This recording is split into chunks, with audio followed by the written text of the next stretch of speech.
ഇന്ന് ഞാൻ നല്ല ടേസ്റ്റി ആയിട്ടുള്ള പുളിഞ്ചിക്ക അച്ചാർ എങ്ങനെയാണ് ഉണ്ടാക്കുന്നതെന്ന് കാണിച്ചു തരാം. അതിനായിട്ട് ഞാനിവിടെ കുറച്ച് പുളിഞ്ചിക്ക നന്നായിട്ട് കഴുകിയ ശേഷം അതിൻ്റെ ഞെടുപ്പ് രണ്ട് സൈഡും കട്ട് ചെയ്തെടുത്ത് വെച്ചിട്ടുണ്ട്. ഇതിപ്പോൾ 1 കിലോയോളം പുളിഞ്ചിക്ക ഉണ്ടാകും. ഇനി ഇത് ഒന്ന് കട്ട് ചെയ്തെടുക്കണം. ഓരോ പുളിഞ്ചിക്കയും 4ആയിട്ട് വേണം കട്ട് ചെയ്തെടുക്കാൻ. പുളിഞ്ചിക്ക അച്ചാർ പല രീതിയിൽ ഉണ്ടാക്കാറുണ്ട്. ഞാനും 2-3 രീതിയിൽ പുളിഞ്ചിക്ക അച്ചാർ ഉണ്ടാക്കാറുണ്ട്. അതിൽ ഒരു രീതിയിലാണ് ഞാനിന്ന് കാണിക്കുന്നത്. പുളിഞ്ചിക്ക മുഴുവനും ഞാൻ കട്ട് ചെയ്തെടുത്ത് വെച്ചിട്ടുണ്ട്. ഇനി ഇതിലേക്ക് ആദ്യം 1.5 ടേബിൾ സ്പൂൺ മുളക് പൊടി ചേർക്കാം.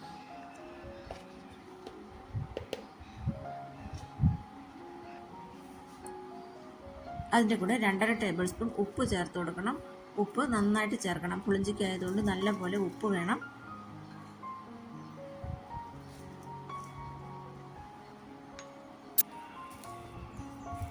കുറച്ച് കായത്തിൻ്റെ പൊടിയും കൂടി ചേർക്കാം. 1 ടീസ്പൂൺ അളവിൽ കായത്തിൻ്റെ പൊടിയും കൂടി ചേർക്കാം.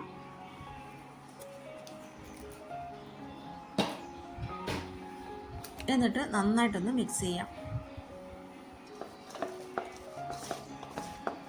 ഉപ്പും മുളക് പൊടിയും എല്ലാം പുളിഞ്ചിക്കയിൽ നന്നായിട്ട് പിടിക്കാനായിട്ട് നല്ലപോലെ തന്നെ മിക്സ് ചെയ്തെടുക്കാം.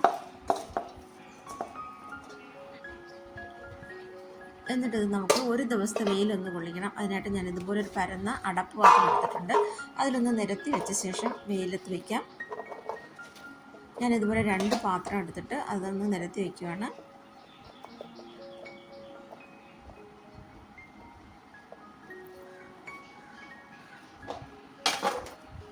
ഒറ്റ ദിവസത്തെ വെയിൽ മാത്രം മതി. പുളിഞ്ചിക്ക ഒന്ന് വാടി വരുമ്പോൾ ഒരു ദിവസത്തെ വെയിൽ ഒളിച്ച ശേഷം അച്ചാറിടാം. ഞാൻ രാത്രിയിൽ അച്ചാറിടാനായിട്ട് തുടങ്ങുകയാണ്. അതിനായിട്ട് ഒരു ഇരുമ്പ് ചട്ടി ചൂടാക്കാനായിട്ട് വെച്ചിട്ട് അതിലേക്ക് 2 ടേബിൾ സ്പൂൺ നല്ലെണ്ണയാണ് ചേർത്ത് കൊടുത്തത്. നല്ലെണ്ണ ചൂടായ ശേഷം കടുകിട്ട് പൊട്ടിക്കാം.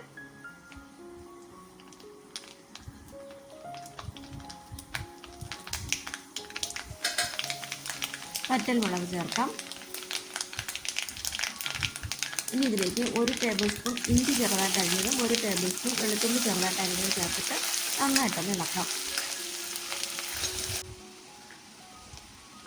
നന്നായിട്ട് അതൊന്ന് പച്ചമണം മാറി വരുമ്പോൾ അതിലേക്ക് പൊടികൾ ചേർക്കാം. ആദ്യം 1/2 ടീസ്പൂൺ മഞ്ഞൾപ്പൊടി ചേർക്കാം. 2.5 ടേബിൾ സ്പൂൺ മുളക് പൊടി ചേർക്കാം. ഞാൻ കാശ്മീരി ചില്ലിയാണ് എടുത്തത്. തീ കുറച്ച് വെച്ച് വേണം മുളക് പൊടിയൊക്കെ ചേർക്കാനായിട്ട്. നന്നായിട്ടൊന്ന് ഇളക്കാം. ഇനി ഇതിലേക്ക് കായത്തിൻ്റെ പൊടി ചേർക്കാം.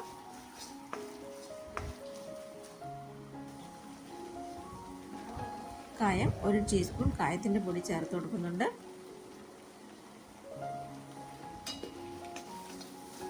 കായം കൂടെ ചേർത്തിട്ട് നന്നായിട്ട് ഇളക്കാം.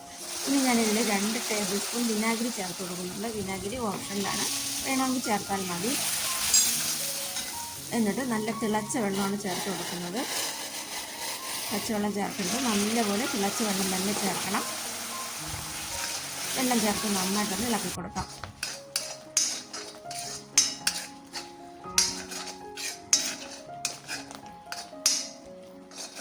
ഇനി ഇതിലേക്ക് ഉപ്പ് ചേർത്ത് കൊടുക്കാം. ഈ അരപ്പിലേക്ക് ആവശ്യത്തിന് മാത്രം ഉപ്പ് ചേർത്താൽ മതി. പുളിഞ്ചിക്കയിൽ നമ്മൾ നേരത്തെ ഉപ്പ് ചേർത്തിട്ടുണ്ട്.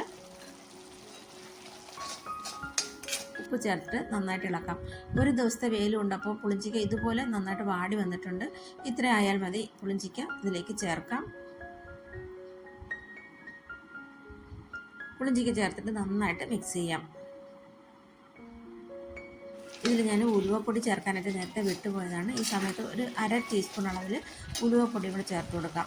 നേരത്തെ നമ്മൾ കായും മുളക് പൊടിയൊക്കെ ചേർക്കുമ്പോൾ ചേർക്കുന്നതാണ് നല്ലത്. ഉലുവപ്പൊടി കൂടെ ചേർത്തിട്ട് നന്നായിട്ട് മിക്സ് ചെയ്യാം. അവസാനം ഞാൻ ഇതിലേക്ക് 1 ടേബിൾ സ്പൂൺ ശർക്കരയും കൂടെ ചേർത്ത് കൊടുക്കുന്നുണ്ട്. ശർക്കരയും കൂടെ ചേർക്കുമ്പോഴാണ് അച്ചാറിന് ഒരു പ്രത്യേക ഒരു ടേസ്റ്റ് കിട്ടുന്നത്. ശർക്കര ചേർത്ത ശേഷം നന്നായിട്ടൊന്ന് മിക്സ് ചെയ്യാം. ഇത്രയുള്ള നമ്മുടെ അച്ചാർ റെഡി ആയിട്ടുണ്ട്.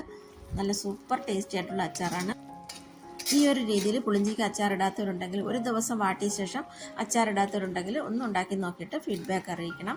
ഇതുപോലെ ഉണ്ടാക്കുമ്പോൾ നമ്മൾ അച്ചാർ ഫ്രിഡ്ജിൽ വെച്ചില്ലെങ്കിലും ഒരു കുഴപ്പവും ഉണ്ടാകില്ല. കേടാകാതെ തന്നെ കുറേ നാൾ സൂക്ഷിക്കാനായിട്ട് പറ്റും. ഇനി ഇത് നന്നായിട്ട് തണുത്ത ശേഷം കുപ്പിയിലാക്കി സൂക്ഷിക്കാം. ഈ വീഡിയോ ഇഷ്ടമായെങ്കിൽ ലൈക്ക് ചെയ്യാനും ഷെയർ ചെയ്യാനും മറക്കരുത്. Thanks for watching.